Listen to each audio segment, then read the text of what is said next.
नमस्कार मित्रों, आपका डॉक्टर आलोक शांठिया AIR इंडिया चैनल पर स्वागत है। आज बात करेंगे 30 मई को हिंदी पत्रकारिता दिवस मनाए जाने के संदर्भ में उस हिंदी के लिए बात करेंगे जो अपनी रचना में ही फारसी है।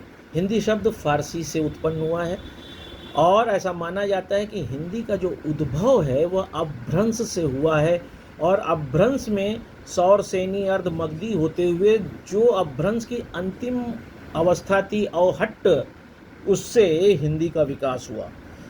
अगर हम हिंदी के विकास की भी बात करें तो 679 से संस्कृत से परिमार्जित रूप से हिंदी का विकास दिखाई देता और 10वीं शताब्दी आते आते हमें हिंदी अपने एक स्वरूप में दिखाई देने लगती है। लेकिन एक फारसी शब्द को कितना अधिक इस देश में अपमानित होना पड़ा है, जलील होना पड़ा है कि जब इस हिंदी को राष्ट्रभाषा बनाने की बात आई तब भी भारतीय संसद में इस पे मतदान करने में एक दक्षिण भारत के व्यक्ति ने, जो हिंदी भाषी क्षेत्र के नहीं हैं, उनके मत से हिंदी को राष्ट्रभाषा तो नहीं लेकिन राजभाषा बनाया गया। यही नहीं, जो संविधान के अनुच्छेद 343 में हिंदी की बात की गई उसका आज तक पालन ठीक से न किया जाना है बताता है कि हिंदी के प्रति हमारी सोच क्या है। और यही नहीं, हिंदी की जो आज आपसे बात कर रहा हूँ हिंदी पत्रकारिता दिवस की, वह भी 30 मई 1826 को, यानी आज से 198 साल पहले पश्चिम बंगाल में उत्तंड मार्तंड नाम के अखबार हिंदी में छापने से शुरू हुआ था। इसीलिए इसे हिंदी पत्रकारिता दिवस के रूप में देखा जाता है 30 मई को। और आज जब मैं आपसे बात कर रहा हूँ, भारत में करीब 1 लाख समाचार पत्र प्रकाशित होते हैं। इसमें से 190 तो बहुत ही प्रतिष्ठित और बड़े घरानों के अखबार हैं। पहले जहाँ पर हिंदी पत्रकारिता को लेकर आप गणेश शंकर विद्यार्थी का चाहे प्रताप के लिए संपादन हो, चाहे माखनलाल चतुर्वेदी का प्रभा के लिए संपादन हो, चाहे मोहनदास करमचंद गांधी का अपनी लेखनी चलाते हुए यंग इंडिया का संपादन हो, नवजीवन का संपादन हो, वहीं पर इस बात से हम आप इनकार नहीं कर सकते हैं कि आज हिंदी को लेकर जिस तरह से पत्रकारिता की जा रही है और पत्रकारिता को जिस तरह से चौथा स्तंभ माना जाता है, अगर आप सामान्य अर्थ में इसको देखें तो चौथा स्तंभ का मतलब एक ऐसा समाज जिसमें 4 स्तंभ, या आप एक जानवर से इसकी कल्पना कर सकते हैं। और उस स्थिति में उस जानवर के स्थायित्व के लिए समाज को एक जानवर की तरह आप महसूस करिए, क्योंकि मानो तो 2 पैरों पे चलता है। समाज को एक चौपाए की तरह देखा गया है और उस चौपाए का एक स्तंभ जिस तरह से चौथे स्तंभ को देखा गया है, उसमें ऐसा प्रतीत होने लगा है कि पत्रकारिता पशुवत हो गई है। और समाजशास्त्र में आपने एक शब्द सुना होगा, रिफ्लेक्सिव सोसाइटी। रिफ्लेक्सिव सोसाइटी का प्रभाव ये है कि जब कोई वर्चुअल वर्ल्ड के पत्रकारों को सेरिमोनियल वे में देखता है, ऑर्नामेंटल वे में देखता है, तो उसे लगता है पत्रकारिता दुनिया का सबसे खूबसूरत विषय है और इससे करोड़पति बना जा सकता है। लेकिन जिस तरह से पत्रकारिता की दुनिया में अब व्यावसायिकता आ गई है और व्यक्ति कलम इसलिए नहीं चला रहा है कि वो पत्रकार बनना चाहता है, उसके पास कोई विकल्प नहीं है। आपके पास पढ़ाई करने की सामान्य स्थिति होते हुए भी आप पत्रकार बन सकते हैं, आपके पास कोई विशेष योग्यता नहीं होनी चाहिए। पत्रकारिता संचार केंद्र सभी कुछ खुल गए, माखनलाल चतुर्वेदी जनसंचार यूनिवर्सिटी है, लेकिन उन सब के बावजूद आज भी पत्रकार बनने के लिए कोई विशेष योग्यता की आवश्यकता नहीं है। ऐसे में जहां आपने देखा होगा कि विकल्प के अभाव में ज़्यादातर लोग वकील बन जाते हैं, ऐसे ही विकल्प के अभाव में अब लोग पत्रकार बनने लगे हैं। और पत्रकारिता के क्षेत्र में उतरकर गहराई में न जाते हुए वह सिर्फ अपने जीवन के स्थायित्व के लिए जिस तरह से नौकरी के लिए दौड़ने लगे हैं, उसमें वह लेखनी से ज़्यादा अपने जीवन पर ध्यान देते हैं। और देना भी चाहिए, क्योंकि सार्वभौमिक मानवाधिकार घोषणा पत्र की बात हम चाहे करें और चाहे भारतीय संविधान के तीसरे अध्याय की बात करें, जिसे इंडियन मैग्ना कार्टा भी कहते हैं, भारतीय मैग्ना कार्टा कहते हैं, उसमें अनुच्छेद 21 जो है, जो गरिमापूर्ण जीवन की बात करता है, जीवन जीने के अधिकार की बात करता है, उसमें वह पत्रकार भी है जो अपना परिवार चलाना चाहता है, एक न्यूनतम स्तर पर अच्छा जीवन जीना चाहता है। और यहीं पर आकर निश्चित रूप से आप जानिए कि जो पत्रकारिता को चौथा स्तंभ कहा गया, पत्रकारिता एक पशुवत जीवन की तरफ बढ़ती दिखाई देती है, जहां पर मजबूर होकर एक पत्रकार को उस औद्योगिक घराने के आगे झुकना है जो अखबार निकाल रहा है। वह जो चाहेगा वह छपेगा। मैंने कई बार ऐसा देखा है कि पत्रकार कहते हैं कि उन्होंने खबर बनाकर भेजा था, संपादक ने उसे नहीं माना जा सकता है कि जो मैं कह रहा हूँ वही सही है। लेकिन ये भी हो सकता है कि पत्रकारिता में कुछ ऐसी पीत पत्रकारिता आ गई है। पीत पत्रकारिता उसे कहते हैं जो तोड़ मरोड़ कर प्रस्तुत की जाए, जिसमें सही बात को कहा ही नहीं जाता है। यही नहीं, अब जिस तरह से जीने की दुरूहता उत्पन्न हो गई है, उसमें कोई महत्वपूर्ण खबर पाने के बाद भी जिसके विरुद्ध वह खबर है, उसके साथ साठगांठ करके अखबार में उसे कहीं स्थान ही नहीं दिया जाता है। और अगर दिया भी गया तो कहीं किसी ऐसे अनदेखे पन्ने पर छोटी सी न्यूज़ बना के डाल दी जाती, जिससे समाज पर उस पर कोई असर ही ना पड़े। और इसलिए पत्रकारिता एक गंभीर चुनौती के रूप में है। हिंदी पत्रकारिता या हिंदी पत्रकारों की कोई चुनौती को समझकर 30 मई का सेलिब्रेशन शायद उचित नहीं है, क्योंकि ना कोई हरिश्चंद्र बनकर शमशान में खड़ा होना चाहता है, ना ही अपनी ही पत्नी से कफन का कपड़ा मांगना चाहता है, ना ही महाराणा प्रताप बनकर घास की रोटी खाना चाहता है, ना ही हर्षवर्धन बनकर समाज के लिए हर 5 साल पर अपना सब कुछ दान कर देना चाहता है।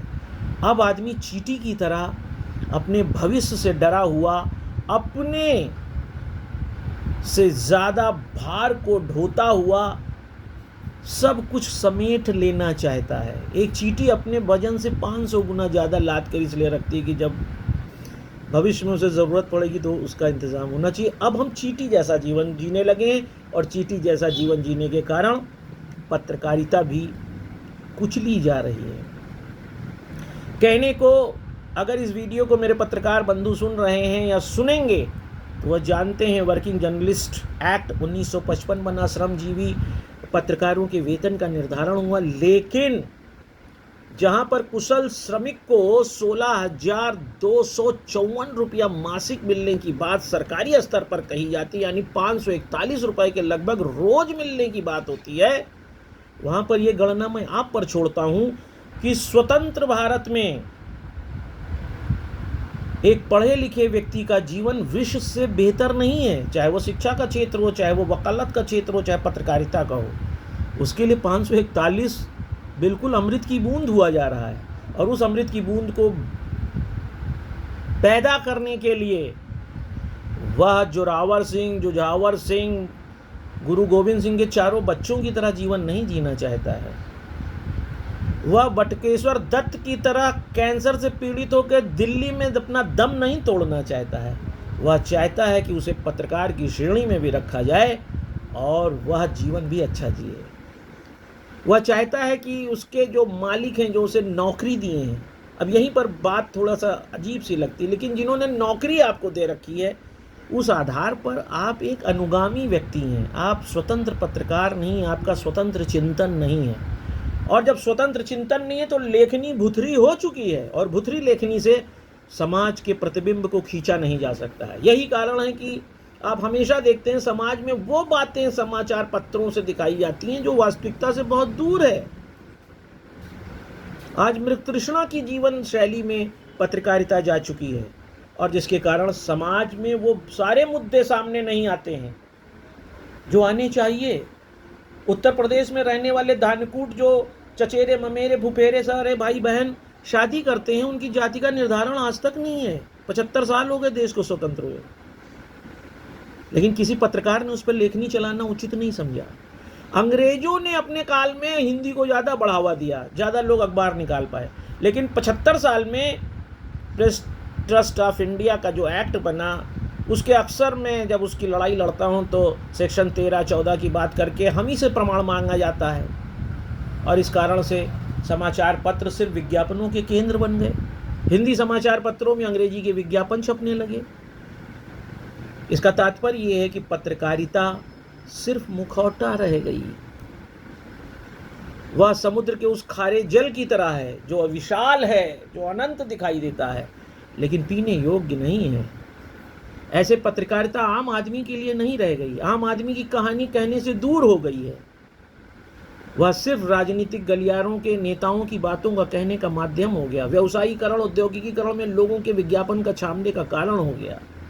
इसलिए आज उत्तंड मार्तंड के उस सफ़र को जो 198 साल से चलाया गया, उसमें हिंदी पत्रकारिता पर हमें सोचने की आवश्यकता है। खासतौर से पत्रकार एक स्वतंत्र व्यक्ति के रूप में कार्य करें, तब देश में वास्तव में पत्रकारिता की स्थापना होगी।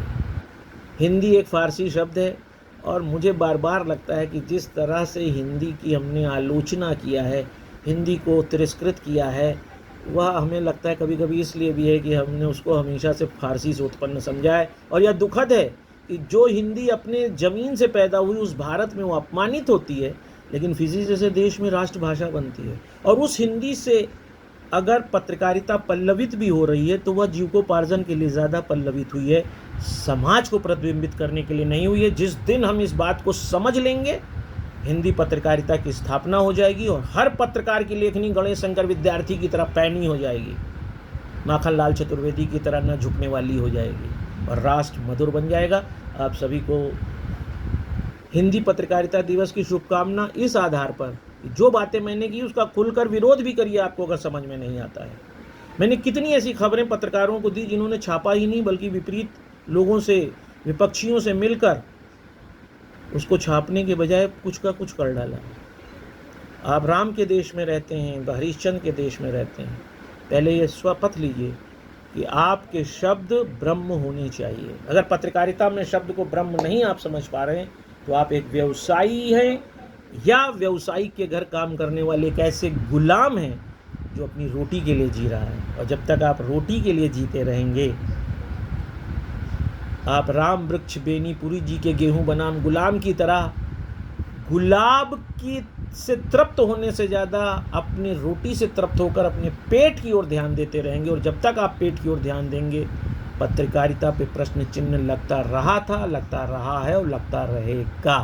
अगर ये बात अच्छी लगे दूर तक ले जाइए ताकि लोग गंभीरतापूर्वक पत्रकारिता के लिए सोचें और हिंदी पत्रकारिता ध्रुव तारे की तरह जगमगाए। मैं आलोक चांडिया फिर किसी अच्छे विषय पर आपके साथ हूँगा। नमस्कार।